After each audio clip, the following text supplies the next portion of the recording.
Mortgage delinquencies are absolutely surging across the US right now. They're near the highest level in the last 3 years. But we have low foreclosures. That's right, foreclosures are actually dropping. How is that? That's what we're going to look at today on the Housing Nerd. And stay tuned to the end because I'm going to show you how I hunt for foreclosed properties. These techniques may help you too. You don't want to miss the end of the video. But before we get started, please subscribe to this channel, hit the like button, share the video, and please comment. I want to hear what you have to say. Hate me, love me, like the material, don't like the material. I don't care. Just comment. I want to know what you think. I really value your input. Okay, let's get rolling. So what we're going to look at first is an article from ICE or Blacknight. These are the folks that put together a lot of mortgage data. And they have a first look report that they put out each month, kind of gives us a preview of mortgage data, mortgage performance. And this month's report, this month's first look report will shock you. So check this out. So if you look at this, it says first look at November 2024 mortgage data. And it says delinquencies hit highest level in nearly 3 years.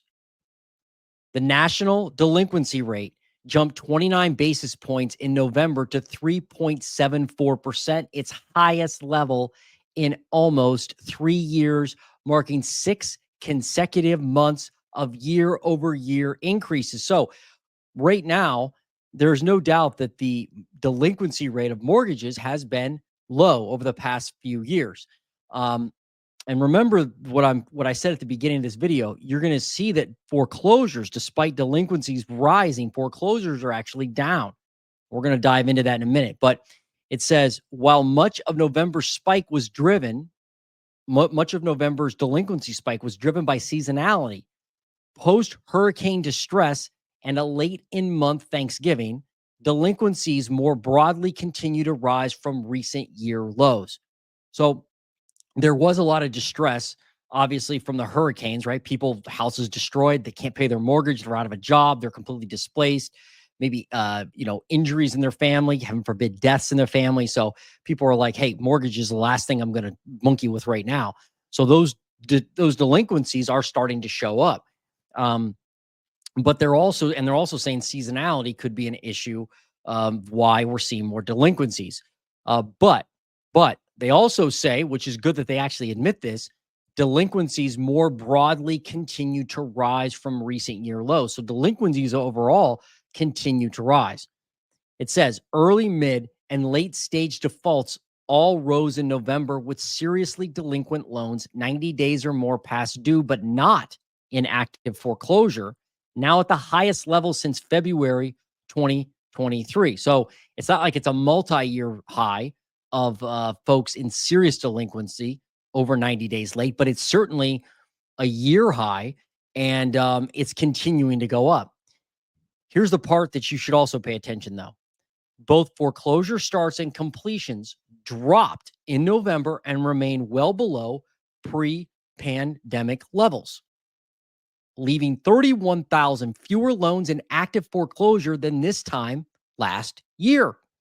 So I want to know, what do you think about that? Why? And I'm going to show you in a minute, but I'm just curious if you can guess. Why do you think foreclosures are still low if people are behind on their mortgage more than they were this time last year? Well, folks, this is why what you're seeing on the screen right now, this is why you're not seeing foreclosures, because this page you're looking at right now is, I did this on my last a couple videos ago, and you should actually check that out. I'll put it in the card right now for you to take a look at. But or maybe it's over here. I can't remember which way it goes. But foreclosure protections on 90-day delinquent mortgages. Look at this. You've got basically programs in place right now, and they have been in place for a while. Certainly they ramped up during COVID, but there are programs in place to basically put you in forbearance or loss mitigation and stave off a foreclosure. This is why foreclosures are super low. You've got like 150,000 people right now in some type of loss mitigation or forbearance. Look at this. Of all the mortgages that are 90 days late or more, according to Blacknight data, same company, and this is from last month's report, again, on a video, definitely check it out on my channel where I detail this. But you've got this black area here at the bottom shows where people have no protection at all. If they're late on their mortgage, they're going into foreclosure. So out of all the 90-day late delinquency people, you've got about 25% have no protection at all, probably because they don't know it exists. I mean, the fact is, if you are breathing and your loan is a conventional loan, an FHA, VA loan, there are tons of protections in place for you to have your foreclosure staved off or delayed. And it's called forbearance many times. So the black area, they have no protection at all. But look at this light blue area, I guess you call it, maybe um, light blue or cayenne, I guess you want to call it that. You've got 30% to 60%, basically, what's that? 30% of all 90-day late delinquencies are in forbearance, meaning they're not making a payment at all, at all. They're no payment due this month. You can take that money and do something else with it. Then you've got the white area or gray area. That's in loss mitigation. That's like a modification. They extend the term of the loan. They reduce your payment. They reduce the interest rate, forgive some principal, restructure your loan. That's loss mitigation. Then you've got the, I guess, darker blue area that is in bankruptcy. And in bankruptcy, a lot of times don't have to, you're not going to go through a foreclosure. So you basically have nearly 70% of all 90-day delinquent or more mortgages right now in some type of loss mitigation or forbearance. Comment below. I want to know what you think. Should people be able to just sit in their house? This could last for a couple years. It could last for 3 years. You could not pay your mortgage for, depending on the blender and the program you're in, 18, 24 months. Then you can extend your loan out past that in loss mitigation, end up with a lower payment than you had when you went into delinquency. Isn't that crazy? Well, that's the truth. The fact is, and this is something you have to realize and come to grips with, if you're hoping, wishing, wanting, praying for a foreclosure wave, if you're hoping for a lot of distress in the housing market, I'm not talking commercial real estate, though that would probably happen the same way. You have to realize the government is going to put these programs in place that are, by the way, already here. And do you think there's a president on earth that's going to go into office after making a bunch of promises about the economy is going to be, better than ever, never seen better economies in your life than when you see under my watch? Do you think a president like that's going to let the housing market collapse? No way. They're going to ramp up these programs you're seeing right now on the screen and extend and pretend, kick the can down the road, whatever you want to call it, bazooka money, helicopter money, turn on the money printers, however you want to phrase it. That's what the government's going to do. Why wouldn't they? They're already doing it. They did it once. They're going to do it again. No president wants to see the housing market collapse on his or her watch. Comment below. Tell me what you think if that's going to happen. Republican, Democrat, Trump fan, not Trump fan, doesn't matter. Your opinion matters this much to what they're going to do. They're going to extend and pretend. That's a fact. So at least that's what I think. So may not be a fact, but that's what I think is going to happen. It's going to stave off a housing market crash. I'm not saying that's the right thing to do. I'm saying that is what I think will happen, and they'll ramp up these protections. Anyway, it's frustrating. There's no doubt about it. Okay, so that's the forbearance. Now, we're going to go into the chart in the article. We're going to go back to the article, look at the chart on mortgage performance in November 2024. And this kind of gives us more detailed look at what's happening with different trends in mortgages. So total U.S. loan delinquency rate for loans 30 or more days past due, but not in foreclosure. That's 3.74% of all loans. Month over month, up 8.38%. Year over year change, up 10.46%. Easy to see on a 12-month trend. This is much higher than this time last year, and it's the highest in the last 12 months. Total U.S. foreclosure presale inventory rate, 0.34% of all loans. Not a lot at all, right? Down 2% month over month, down 16% year over year.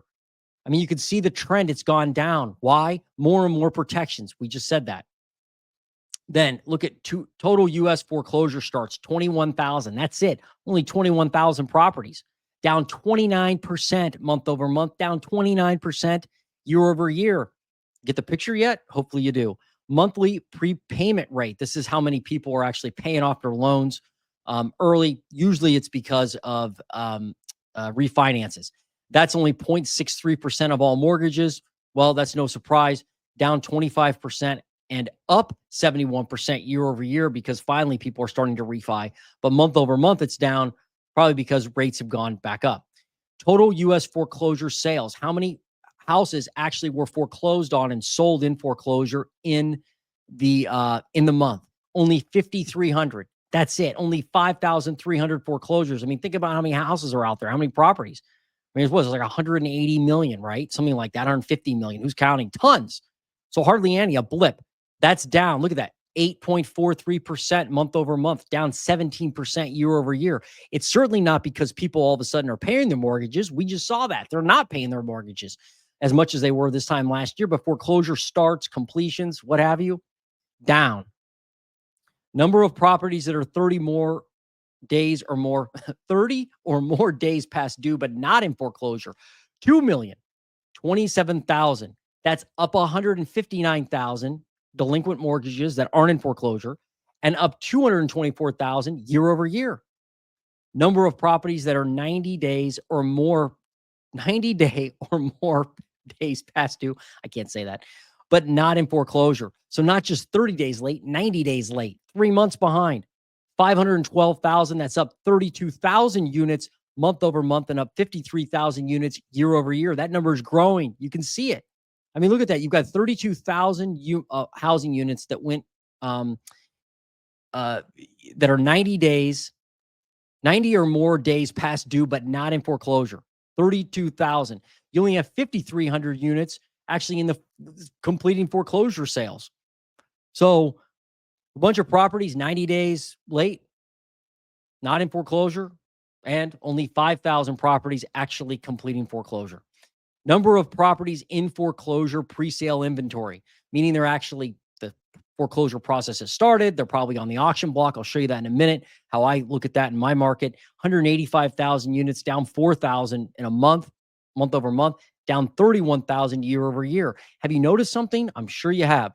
All the delinquency stuff up, all the foreclosure stuff down. Number of properties that are 30 or more days past due or in foreclosure, 2,213,000. That's up 155,000 units or 192,000 units year over year. So obviously you've got, again, I'll just say it one more time. You've got foreclosures down because people are in forbearance. And delinquencies have been historically low up until recently. They started growing.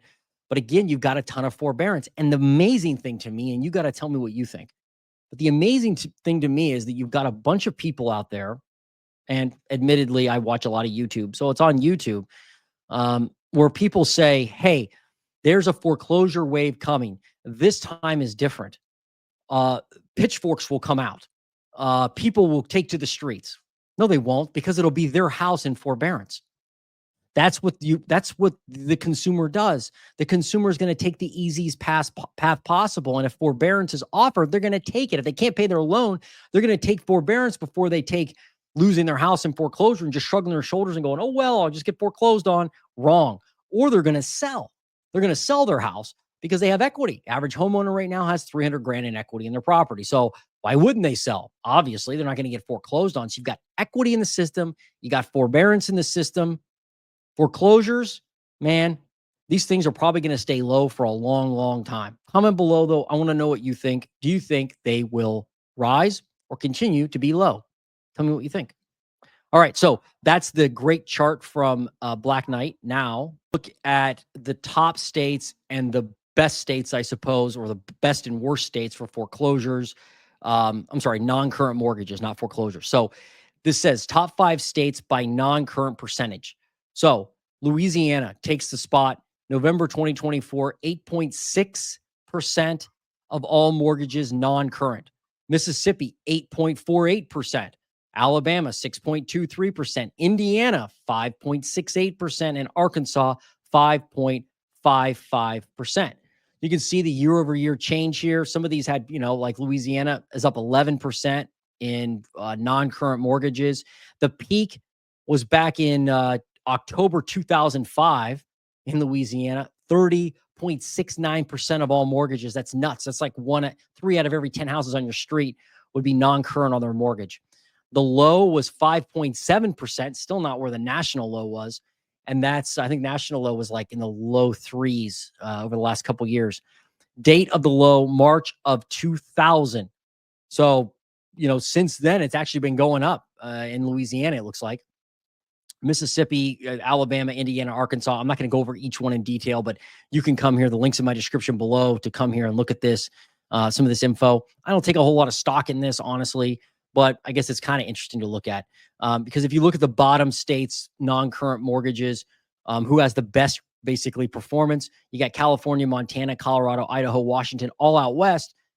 The funny thing is the worst states are either in the Gulf or in Indiana. So all those are the worst, but then you've got the best ones out west. And that's normal. But look at those percentages of non-current loans. California 2.3, Montana 2.25, Colorado 2.21, Idaho 2.19, Washington 2.16.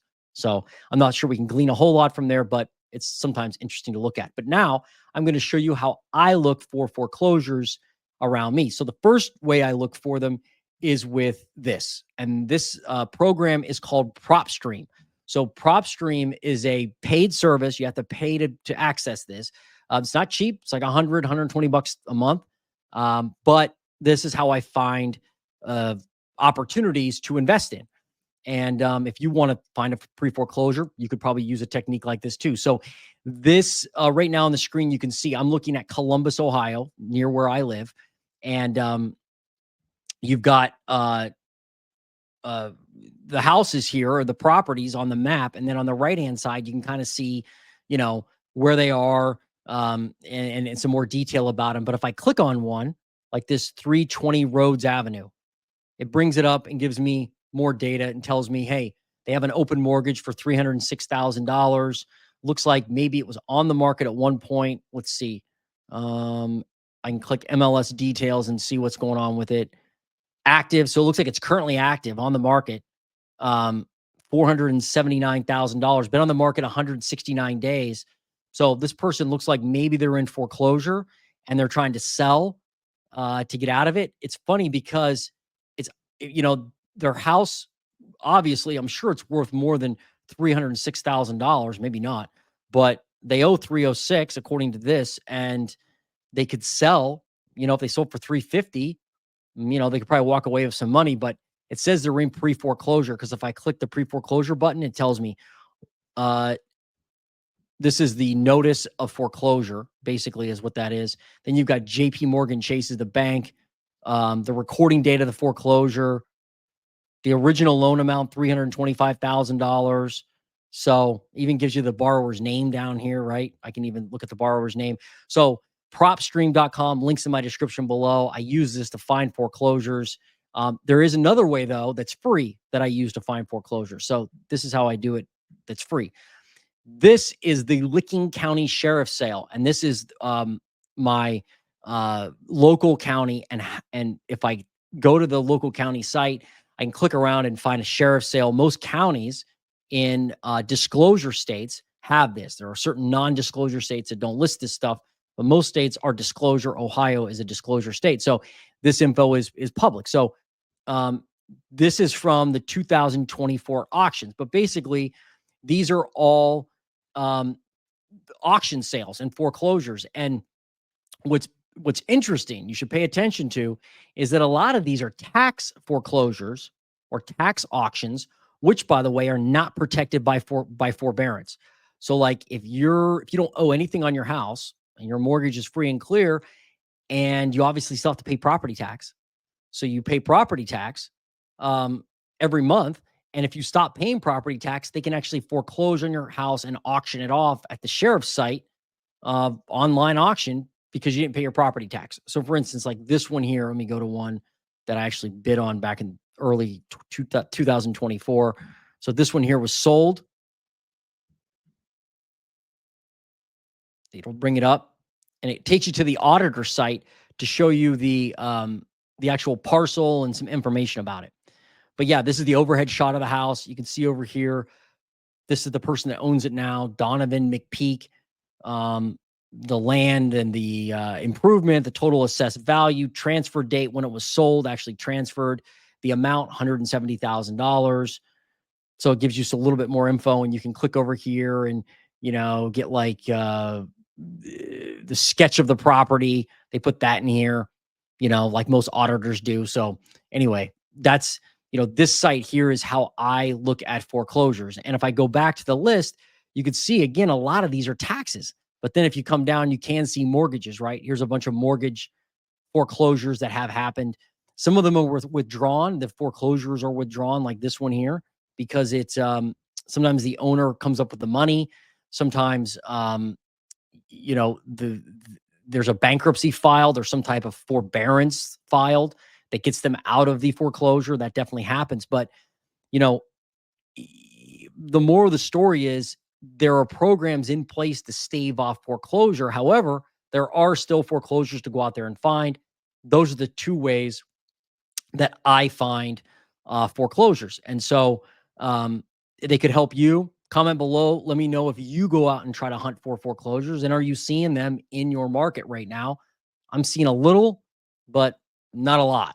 Obviously, some tax sales, but I watch these like a hawk, and I haven't seen a lot to bid on in the last year or so.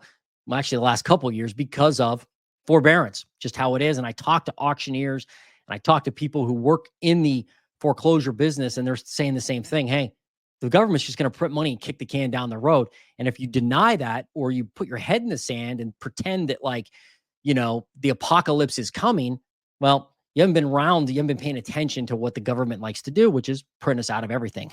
Anyway, you get the point. So, all right, that was the video today, but you should check out the other delinquency video I did. It was a little bit more in depth and actually talked about more Blacknight data. I would check that out.